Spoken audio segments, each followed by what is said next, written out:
কাজের ব্যাপারে পুনে যাচ্ছিলাম। শুনশান রাস্তায় কেউ ছিল না।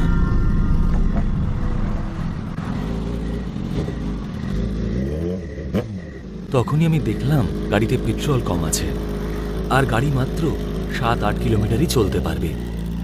আমি গাড়ি থামালাম আর গুগল ম্যাপে কাছাকাছি পেট্রোল পাম্প খুঁজে বের করলাম। সামনেই একটা পেট্রোল পাম্প ছিল, সেটা মাত্র 15 কিলোমিটার দূরেই ছিল। আমি ম্যাপে দেখলাম সেখানে দুটো রাস্তা দেখাচ্ছিল, একটা মেন রোড আর আরেকটা শর্টকাট যেটা জঙ্গলের মধ্যে দিয়েই যাবে। ওই রাস্তা দিয়ে পেট্রোল পাম্প মাত্র 1 কিলোমিটার দূরেই ছিল। ওই রাস্তাটা আমার চেনা ছিল না, আর ওই রাস্তাটা দিয়ে খুব একটা গাড়ি যাতায়াত করতো না। আমি ওই শর্টকাট রাস্তাটা দিয়ে বাইক ছোটালাম। প্রায় 4-5 কিলোমিটার যেতেই পেট্রোল শেষ হয়ে গেল আর আমার বাইক বন্ধ হয়ে গেল। আমি কোনো রকমে বাইকটা চালু করলাম।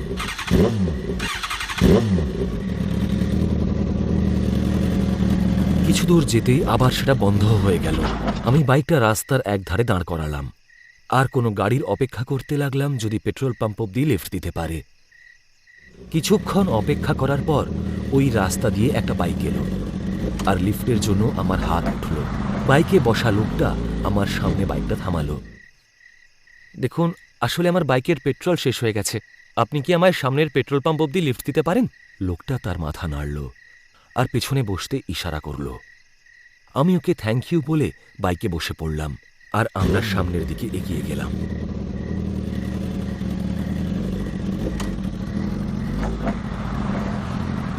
রাস্তায় আমি লোকটার সাথে কথা বলছিলাম, কিন্তু ও আমার কোনো কথার কোনো উত্তর দিচ্ছিল না।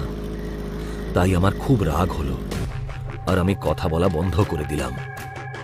আর ঠিক তখনই রাস্তার ডান দিকে আমি একটা বোর্ড দেখতে পেলাম, ওটাতে লেখা ছিল পেট্রোল পাম্প। আমি পাশে তাকাতেই একটা পেট্রোল পাম্প দেখতে পেলাম। পেট্রোল পাম্প দেখে আমি খুব অবাক হলাম, কারণ গুগল ম্যাপে ওই পেট্রোল পাম্পটা দেখাচ্ছিলই না। আর এই দেশে এমন কোনো পেট্রোল পাম্প নেই যেটাকে গুগল ম্যাপে দেখায় না। যাই হোক, আমি ব্যাপারটাকে বেশি পাত্তা দিলাম না, কারণ আমার শুধু পেট্রোল পাওয়া নিয়ে দরকার ছিল।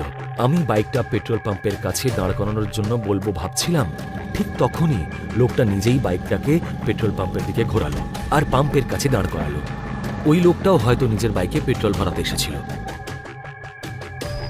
আমি বাইক থেকে নিচে নামলাম, কিন্তু পাম্পে কেউ ছিল না।